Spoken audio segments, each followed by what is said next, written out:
নমস্কার বন্ধুরা, আমি ভাগ্যশ্রী আর আমার চ্যানেলে আপনাদের সবাইকে স্বাগত জানাই।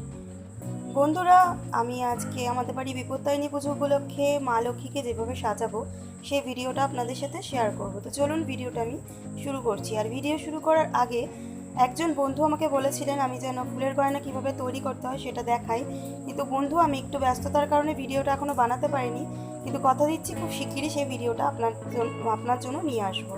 তো বন্ধুরা, আমি এখানে মা লক্ষ্মীকে সাজানোর জন্য এরকম একটা ঘাগরা পরাবো, যেটা কিনা ঘিয়ের মধ্যে মেরুন কালারের পাড়, আর সাথে একটা ওড়না রয়েছে যেটা ঘি কালার, দেখে নিন। আর বন্ধুরা, আমি এখানে মা লক্ষ্মীকে একটা কমলা কালারের ব্লাউজ পরিয়ে রেখেছি, তো এর সাথে ঘাগরাটা পরাবো। তো চলুন ভিডিওটি আমি শুরু করছি। এই যে ঘাগরার যে ফিতে দেখতে পাচ্ছেন, এই ফিতাটি নিয়ে আমরা মা লক্ষ্মীর পিছনে টাইট করে বেঁধে দেব।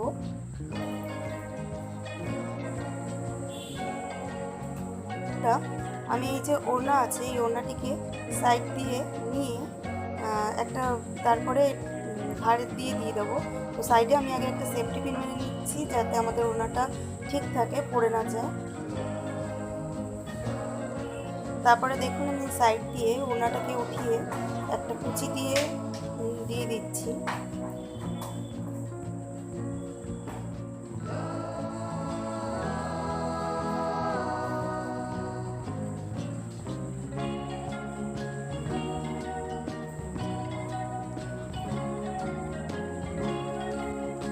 তারপর আমি ঠাকুরের কোমরে একটা কোমর বিছে বেঁধে দেবো। তারপরে বন্ধুরা দেখুন, আমি এরকম একটি মোটা মালা ঠাকুরকে পরিয়ে দিচ্ছি। আমি আগেই গয়নাগাটি পরিয়ে রেখেছিলাম, কী কী পরিয়েছি সেটা আমি পরে বলছি। আমি পুরো সাজটাকে কমপ্লিট করে নিই। মালাটা আমি পরিয়ে দিলাম। তারপর বন্ধুরা আমি মাথায় যে ঠাকুরের চুলটা আছে সেটা পরিয়ে দিচ্ছি। তারপরে বন্ধুরা আমি এই ঠাকুরকে এরকম একটা টিকলি পরিয়ে দিচ্ছি, দেখে নিন।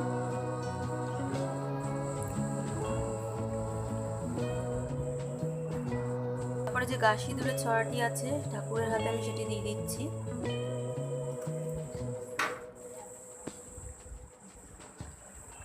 এবার বন্ধুরা আমি ঠাকুরকে একটি মাথার ওড়না পরিয়েছিলাম, সেটি মাথায় দিয়ে দিচ্ছি। দেখুন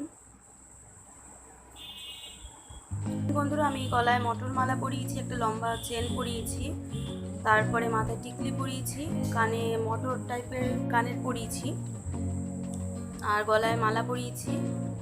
আর বন্ধুরা আমি হাতে এখানে শাখা পলা আর মোটা মটরের চুড়ি পরিয়েছি। বন্ধুরা, ঠাকুরের হাতে সাধারণত এরকম শাখা পলা পাওয়া যায় না, কারণ এগুলো তো ছোটো ঠাকুর। তো আমি পরের কোনো ভিডিওতে আপনাদের দেখিয়ে দেবো আমি কীভাবে এই শাখা পলাটি তৈরি করেছি। আপনারা যদি দেখতে চান যে আমি ঠাকুরকে কীভাবে এরকম শাখা পলা বানিয়ে পরিয়েছি, তো আপনারা আমাকে কমেন্ট করুন, আমি নিশ্চয়ই আপনাদের সেই জন্য একটা ভিডিও করে দেখাবো। তো বন্ধুরা দেখে নিন আমি যে ঠাকুরকে সাজিয়েছি কেমন লাগছে সেটা আমাকে অবশ্যই কমেন্ট করে জানান। আর বন্ধুরা, যদি ভালো লাগে লাইক, কমেন্ট এবং শেয়ার করতে ভুলবেন না। আর বন্ধুরা, আমার চ্যানেলটিকে সাবস্ক্রাইব করে পাশের বেল বাটনটিকে প্রেস করে দিন, যাতে আমি এরকম নিত্য নতুন যে ভিডিওগুলো পোস্ট করি সেগুলো আপনাদের কাছে খুব সহজেই পৌঁছে যায়। আর বন্ধুরা যারা আমার চ্যানেলটিকে সাবস্ক্রাইব করেছেন তাদের অসংখ্য ধন্যবাদ। আজকে এই পর্যন্তই বন্ধুরা, ভালো থাকবেন, নমস্কার। দেখা হচ্ছে আবার নতুন কোনো ভিডিওতে।